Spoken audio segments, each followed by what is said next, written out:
ஆண்டவரும் அருமை ரட்சகருமாகிய இயேசு கிறிஸ்துவின் நாமத்தினாலே நான் உங்களுக்கு என்னுடைய வாழ்த்தலை சொல்லிக் கொள்கிறேன். எல்லாம் எப்படி இருக்கீங்க? சுகமாயிருப்பீங்க. இயேசு கிறிஸ்துவின் நாமத்தினால நம்புறேன்.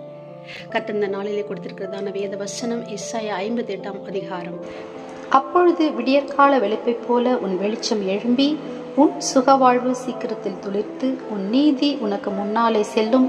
கர்த்தருடைய மகிமை உன்னை பிறகாலே காக்கும். எல்லா நன்மைக்கும் பின்னாடி எப்பவுமே வேதத்துல ஒரு நிபந்தனை ஒன்று இருக்கும். இதனை செய் அப்படின்னு சொல்லிட்டு. எதுக்கு இது நான் சொல்றேன் அப்படின்னு சொன்னா, நம்ம புதிய ஏற்பாட்டு காலத்துல இருக்கோம், கிருபையின் கீழ் இருக்கிறோம், அதனால இதெல்லாம் செய்ய வேணாம் அப்படின்னு சொல்லி நம்ம நினைச்சுக்கிறோம். இல்லவே இல்லை. ஏன்னா இயேசு கிறிஸ்து ஏற்கனவே சொல்லியிருக்கிறாரு, நியாயப்பிரமாணத்தெல்லாம் நான் ஒழிக்க வரல, அதை நிறைவேற்றத்துக்கு தான் வந்தேன் அப்படின்னு சொல்லி. நம்ம நல்லவர்களா இருப்பதும் ஏழைக்கு இறங்குவதும் கர்த்தருக்கு ரொம்ப பிரியமானது. அக்கிரமத்தின் கட்டுகளை அவிழ்க்கிறதும் நுகத்தடியின் பிணையல்களை நிகழ்கிறதும் நெருக்கப்படுகிறவர்களை விடுதலையாக்கி விடுகிறதும் சகல நுகத்தடிகளையும் உடைத்து போடுகிறதும் பசி உள்ளவனுக்கு உன் ஆகாரத்தை பகிர்ந்து கொடுக்கிறதும் துரத்துண்ட சிறுமியானவர்களை வீட்டிலே சேர்த்துக் கொள்ளுகிறதும் வஸ்திரம் இல்லாதவனை கண்டால் அவனுக்கு வஸ்திரம் கொடுக்கிறதும். அக்கிரமத்தின் கட்டுகளை அவிழ்க்கிறது அப்படின்னு சொன்னா என்ன? பாவத்துல விழுந்து கிடக்கிற மனுஷனை விடுவிக்கிறது தான் அக்கிரமத்தின் கட்டுகள்.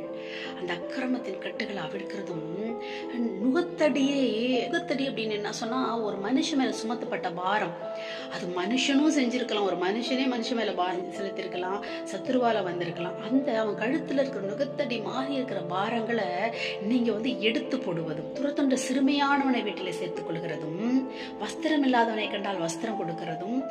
நீங்க வரிசையா பாத்தீங்கன்னா எல்லாமே கஷ்டப்படுறவங்க, போராடுறவங்க, வியாதியில இருக்கிறவங்க, எளியவர்கள், ஏழைகள், நெருக்கப்படுறவங்க, உதவி இல்லாதவங்க, இவங்களுக்காக கர்த்தர் செய்ய சொல்ற நன்மைகள். ஹல்லேலூயா. ஒருவேளை நீங்க இந்த நாளில அந்தகாரமான இருளில இருக்கலாம், உங்களுக்கு வெளிச்சமே இல்லாதது போல இருக்கலாம். என்னோட வாழ்க்கை சுகமா இல்லையே, நான் ரொம்ப கஷ்டப்படுறேனே அப்படின்னு நீங்க நினைச்சுக்கிட்டு இருந்தீங்கன்னா, உங்களுக்கு உதவி வேணும் நீங்க நினைக்கிறத விட, நீங்க அந்த நேரத்திலே, நீங்கள் நெருக்கப்படுகிற அந்த நேரத்திலே, உங்களுக்கு அந்தகாரம் இருக்கிற அந்த நேரத்திலே, நீங்கள் மற்றவர்களுக்கு இந்த நன்மைகளை செய்யும் போது தேவனாகிய கர்த்தர் உங்க அந்தகாரம் நீங்கி உங்கள் சுகவாழ்வு சீக்கிரத்தில் துளிர்க்கும் அப்படின்னு சொல்லியிருக்கிறார். ஹல்லேலூயா. அப்ப என்ன விஷயம் தெரியுதுங்களா? நம்ம கஷ்டப்படுறோம் சொல்லிட்டு உதவியை பரலோகத்துல பார்த்து எதிர்பார்க்கறதெல்லாம் ஓகே தான். ஆனா நன்மை செய்ய திராணி இருக்கும்போது செய்யத்தக்கவர்களுக்கு செய்யாம இருக்கக்கூடாது. ஆமென். ஹல்லேலூயா. உங்க சக்திக்கு உட்பட்டு எந்த நன்மையாவது யாருக்காவது செய்ய முடிஞ்சா அதை தயவு செஞ்சு உடனே செய்யுங்க. யாருக்கும் முகத்தை திருப்பிக்காதீங்க. கஷ்டப்பட்டு கண்டா முடிஞ்ச திருப்பிட்டு போயிடாதீங்க. கொடுக்க முடிஞ்சா கொடுங்க. உங்க வீட்டுல தங்க வைக்க முடிஞ்சா தங்க வச்சுக்கங்க. ட்ரெஸ் கொடுக்க முடிஞ்சா கொடுங்க. சாப்பாடு கொடுக்க முடிஞ்சா கொடுங்க. அவங்களுக்கு ஆறுதலான வார்த்தைகளை சொல்லி கம்ஃபர்ட் பண்ணுங்க. கவுன்சிலிங் கொடுக்க முடியும்னா கவுன்சிலிங் கொடுங்க. அவங்களுக்காக ஜெபிக்க முடியும்னா ஜெபிங்க.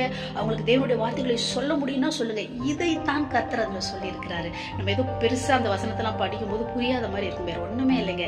இப்ப நான் சொன்ன விஷயங்களை உங்களுக்கு திராணி இருக்கும்போது, அதை செய்யத்தக்கவர்கள் உங்களை தேடி வரும்போது அதை செஞ்சீங்கன்னா நிச்சயமாகவே உங்க அந்தகாரம் விடியற்காலை வெளிப்பை போல விளேர்ந்து பளிச்சுன்னு ஆயிட்டு உங்க சுகவாழ்வு சீக்கிரத்துல துளிர்க்கும். கர்த்தருடைய மகிமை உங்க வாழ்க்கைக்கு முன்னாடி செல்லும் போது எல்லா தடைகளும் மாறும். தேவனுடைய நீதி உங்களுக்கு பிரகாலை தாங்கும். அப்புறம் என்னங்க வாழ்க்கையில? ஹல்லேலூயா. நிச்சயமா அதெல்லாம் செய்வீங்க நம்புறேன். God bless you. Thank you.